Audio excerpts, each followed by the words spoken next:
राज करके कुछ नहीं करना है, सब जगह का कच्चा तेल हमारा हो। साधु ने कहा कि उसको लेकर के तुम क्या करोगे? बोले कुछ नहीं, मेरे नाम का डंका बजेगा, मैं दुनिया का पावरफुल लीडर बन जाऊंगा, मैं पावरफुल नेता बन जाऊंगा, पावरफुल आदमी बन जाऊंगा और मैं शहंशाह कहलाऊंगा। और हम मजेदार बात कहें, अमेरिका, इजराइल और ईरान का युद्ध चल रहा, भगवान की कृपा हुई कि सीज फायर हुआ, भला हुआ। यदि अमेरिका के राष्ट्रपति, इजराइल के राष्ट्राध्यक्ष और ईरान के राष्ट्राध्यक्ष हमारी बात सुने, शायद ये बात पहुंचे, कोई अंग्रेजी में डब करके भेजें, तो हम उनको एक बात जरूर कहना चाहेंगे, तुमसे ज्यादा खतरनाक युद्ध हमारे देश में हुआ महाभारत का, लेकिन जिस जमीन के लिए महाभारत लड़ी गई वो जमीन आज भी डली है, लड़ने वाले निपट गए। ये बात हम कहना चाहें, जिस जमीन के लिए हमारे यहां सबसे बड़ा नरसंहार महाभारत का हुआ वो जमीन आज भी पड़ी है, और बाकी जो लड़े हैं वो निपट गए। हम तुमसे भी कहेंगे, युद्ध कोई रास्ता नहीं है, विवाद कोई रास्ता नहीं है। यदि विवाद हो जाए ना तुम्हारे घर में, ये तो देशों की बात होगी, अब जरा तुम पर आओ, तुम्हारी घरवाली से फाइट हो जाए ना, या बच्चों से, या बच्चों का पिता से, हम प्रार्थना करेंगे 2 शब्द हमारे नोट करो, तुम्हें बहुत काम आएंगे। 2 मंत्र दे देते हैं। किस किस के घर में विवाद होता है? हाथ खड़े क्यों नहीं करते जी? ऑस्ट्रेलिया वालों के यहाँ क्या विवाद नहीं होता है? किस किस के घर पर? शर्माना क्या जी, उठाओ, हाँ उठाओ। हमारे घर पे तो कभी कभी होता है। आपके घर पे होता है? उठाओ हाथ, उठाओ उठाओ उठाओ। हाँ, रजनीश जी के घर पे होता है, अवनीश के घर पे होता है। खैर तुम ही लेके आए हो। किससे होता है? बहुरानी से, अर्जुन से होता है। भला अर्जुन बेटा है ना आपका, विवाद नहीं होता? होता है तो हाथ खड़े, आउट थोड़ी हो जाओगे। 2 मंत्र नोट करो, पूछो कौन से? क्या आप चाहते हो कि हमारे घर में विवाद ना हो? चाहते हो? अरे बोलो जी, बड़े कंजूस टाइप के बैठे हो जी, ठटरी के बरे हारो, जरा बोलो, विवाद निपटाने का मंत्र चाहते हो? हाँ जी या ना जी?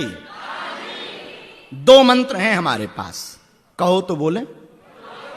पहला मंत्र है क्षमा करो, और दूसरा मंत्र है क्षमा मांगो। दिन में लड़ाई हो जाए तो शाम को एक व्यक्ति गलती करे तो वो क्षमा मांगे और दूसरा क्षमा करे। हमें लगता है, खैर लेकिन ये बात भी सही है कि कोई गलती मानता ही नहीं अपनी, ये भी बात सही है, और खासकर पत्नियां तो मानती ही नहीं है कि हमारी गलती थी।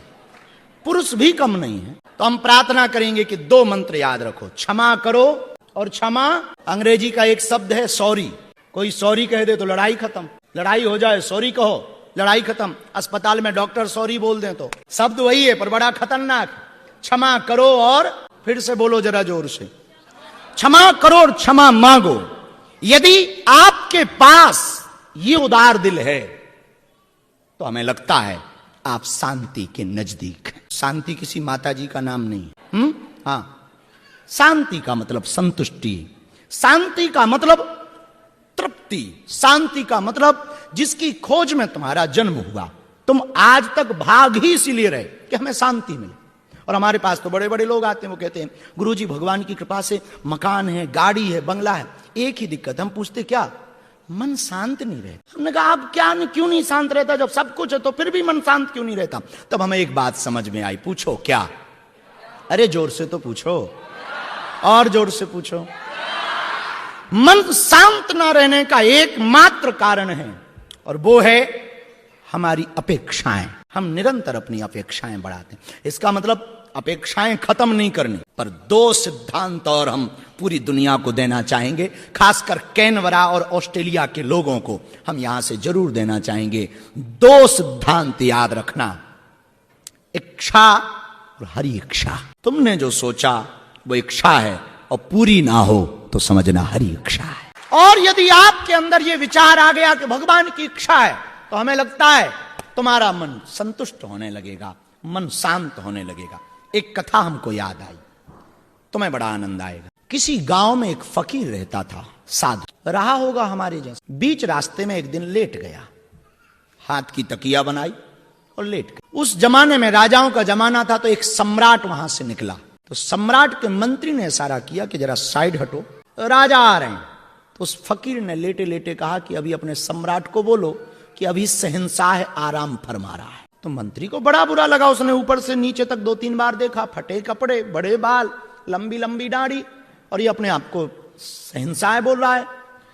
तो मंत्री ने कहा कि तुम शहंशाह लग तो नहीं रहे, साधु तो साधु होता है। उसने भी कहा तुम भी कुछ नहीं लग रहे। ये बात चल ही रही थी कि राजा को लगा बड़ी देर हो रही, तो राजा उतरा।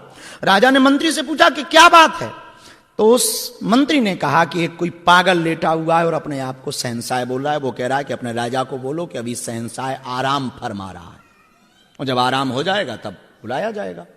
राजा ने कहा कि शहंशाह तो हम बनने वाले, ये पहले से ही कौन। तो राजा गया और पूछा कि कौन हो तुम। तो साधु ने कहा तुम बताओ, हु आर यू, तुम कौन। तो राजा ने कहा मैं सम्राट हूं अमुक देश का। तो साधु ने भी लेटे लेटे छाती पर हाथ, मैं शहंशाह। राजा ने कहा ये क्या पागलपन है, ना तुम्हारे पास सेना है, ना मंत्री है, ना संतरी है, ना कपड़े हैं, ना सिंहासन है, ना डोली है, ना पालकी है, तुम कहां से शहंशाह हो। बोले अभी सब छुट्टी पे है, तो हम शहंशाह है पर सब छुट्टी पर है, शहंशाह है इसलिए छुट्टी पर है तो कुछ है नहीं है। तो राजा ने कहा कि लग नहीं रहे। साधु ने कहा तुम भी नहीं लग रहे। अब राजा का दिमाग चकराया। साधु ने इसके बाद ठीक पूछा कहां जा रहे हो। राजा ने कहा कि सामने वाले देश के ऊपर युद्ध करने जा रहे हैं, और हम युद्ध करेंगे और उस देश पर चढ़ाई करेंगे, उस देश को जीतेंगे। साधु ने कहा फिर क्या करोगे। बोले फिर कुछ नहीं करेंगे, पूरी दुनिया में हमारा राज हो जाएगा। साधु ने कहा राज करके करना क्या चाहते हैं। बोले कुछ नहीं, राज करके कुछ नहीं करना है, सब जगह का कच्चा तेल हमारा हो। तो साधु ने कहा कि उसको लेकर के तुम क्या करोगे। बोले कुछ नहीं, मेरे नाम का डंका बजेगा, मैं दुनिया का पावरफुल लीडर बन जाऊंगा, मैं पावरफुल नेता बन जाऊंगा, पावरफुल आदमी बन जाऊंगा, और मैं शहंशाह कहलाऊंगा। तो साधु ने पूछा फिर क्या करोगे। उसने कहा फिर क्या करेंगे, आराम के साथ सोएंगे। साधु ने पकड़ के एक जोर से चांटा मारा, ठटरी के बरे। तो दुनिया को जीतने के बाद भी आराम से सो पाएगा या नहीं। मैं बिना जीते हुए आराम से सो रहा हूं, बता तू शहंशाह या मैं शहंशाह। चाह गई, चिंता गई, मनवा बेपरवाह, जिसके अंदर चाह नहीं वही शहंशाह है। तो आपको शांति चाहिए तो संतुष्टि जरूरी है। क्या जरूरी है। गणित का सवाल, गणित के कोई भी सूत्र को हल करना है तो उसमें भी सूत्र लगाना पड़ता है। कोई भी सवाल को हल करना है तो सूत्र लगाओ, अल्फा बीटा, ये लगाना अनिवार्य है। वैसे ही शांति पाना है तो एक सूत्र लगाना अनिवार्य है। पूछो क्या। संतुष्टि। जहां आपको संतुष्टि मिली आप शांत होने लगे, वरना ये खोपड़ी तो तुम्हें कभी शांत ही नहीं करने दी। भरी भीड़ में जब तुम मुस्कुराते रहो, वरना तुम तो 2 मिनट में ही भड़बड़ा जाते। तुमने देखा नहीं, कोई तुम्हें धक्का दे दे तुम्हारा दिमाग खराब हो जाता, कोई तुमको चेयर ना दे तो तुम्हारा दिमाग खराब हो जाता, कोई तुम्हें रोक दे तुम्हारी इज्जत खराब हो जाती, कोई तुम्हें थोड़ा सा कह दे होल तो दूसरे दिन से उसके ही दुश्मन बन जाता 1 मिनट में। अच्छा कोई तुम्हें देखकर हंस भी दे और थोड़ा सा तुम्हारी उससे खींचातानी चल रही हो, फिर अंदर ही अंदर ऐसी आग निकलती है, महाभारत के श्लोक निकल। भले ही वो अपने चक्कर में हंस रहा हो, पर तुम्हारे अंदर यही रहता हमारे लिए हंस रहा है। हमें कभी कभी हंसी इस बात पे आती है कि तुम अपने खुद के मालिक ना हो पाए, दूसरे के मन के रिमोट हो। कोई तुम्हें बढ़िया कह देता है तो तुम खुश हो जाते हो, कोई कहते बड़े घटिया आदमी तो तुम दुखी हो जाते हो। अब कोई कुछ कहे उसका प्रभाव तुम पर पड़े, इसका मतलब तुम अपने मन के मालिक नहीं हो, दूसरों के मन के मालिक हो। दूसरे जैसा कहेंगे वैसे ही तुम रहोगे। यदि तुम्हें खुश रहना सीखना है तो दूसरे क्या कहते इससे तुम्हें फर्क नहीं पड़ना चाहिए। तुम्हारा आत्मचिंतन ऐसा होना चाहिए, मैं जैसा हूं वैसा ही बेहतर हूं। यदि हम खुद को बढ़िया लगे तुम्हें भले ही ना लगे, ये तुम्हारी नजर, भाई नजर से ही तो सुंदरता है। जो प्रकृति माली होता, माली की नजर पेड़ों को देखकर कहती क्या खूबसूरत पेड़ है, हम लोगों को नहीं लगता, पर माली की नजर में पेड़ बड़े खूबसूरत होते हैं। जो पेड़ों का प्रशंसक होता वृक्षों का, वो पेड़ों को देख करके खूबसूरती का, कई लोग प्रकृति के नजारे को देख करके कहते क्या खूबसूरत नजारा है। जिसकी जैसी नजर होती उसको वैसा ही दिखाई पड़ता। वैसे तो नाला भी सुंदर होता है, बस नजर सुअर वाली। नाला भी सुंदर होता है। अब कोई सुअर पक्के नाला को देखेगा, आहा क्या गजब का नाला है, ऊपर से एकदम काला गटर हो, कीड़े बिजबिजा रहे हो, दुर्गंध आ रही हो, तो अपन लोगों को तो लगेगा भाई जल्दी चलो। सुअर कहेगा उसको तो वही सुंदर है। तो नाला भी सुंदर हो। तुमने देखा नहीं, एक बड़ी प्यारी पुरानी घटना है। एक राजा की लड़की बड़ी सुंदर, उसको अपनी लड़की के लिए कोई लड़का चाहिए। तो उनके यहां एक काम करने वाला, मसाज करने वाला व्यक्ति था। उसको कहा कि यदि कोई तुम्हारी नजर में सुंदर लड़का, उसको लाओ, हमें अपनी बेटी की शादी करानी। उसने पूरे जगहों पर खोजा, कोई सुंदर ना मिला बेटी उस राजा की लड़की की। एक दिन वो अपने काले कलूटे, भारी मुंह के, दांतों में न जाने क्या क्या छपा हुआ, बाल मानो 6 महीने से धो ही ना हो, और कपड़े तो पूछो ही मत, उसका हाथ पकड़ के राजा के सामने ले गया। राजा ने पूछा ये कौन है? उसने कहा हुजूर बुरा ना मानो, ये हमारा बेटा है। राजा ने कहा इसको क्यों लाए? बोले आपकी बेटी की। तो राजा ने कहा यही सुंदर मिला था।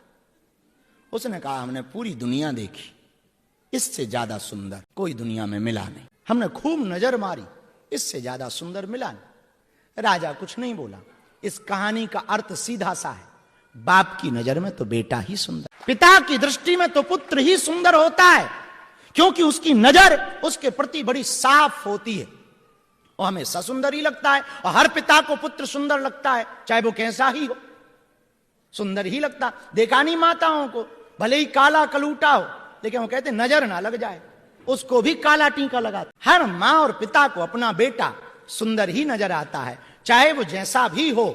मेरे पागलो, खेल पूरा आंखों का है, जगत सुंदर हो सकता, बस तुम्हारे देखने की दृष्टि ऐसी हो जाए तो दुनिया के प्रति तुम्हें अच्छा अच्छा दिखने लगे, तो सब जगह अच्छा है। और एक बार बुरा देख, कोई हमारे बारे में तुम्हें कुछ कह दे कान में, बाबा ऐसा है, फिर हम भले ही हनुमान जी को पा जाएं तुम्हें वैसे ही दिखे। और ये कान वाला खतरनाक आदमी होता है, जो जिसने भी कान भर दिया फिर ये साफ नहीं होता। एक बार जहर शरीर में आ जाए उसको हटाया जा सकता, पर कान का जहर मिटा पाना बहुत कठिन। सबसे ज्यादा खतरनाक कान का जहर है। तुमने देखा नहीं, कान के जहर में राम जी को वन जाना पड़ा।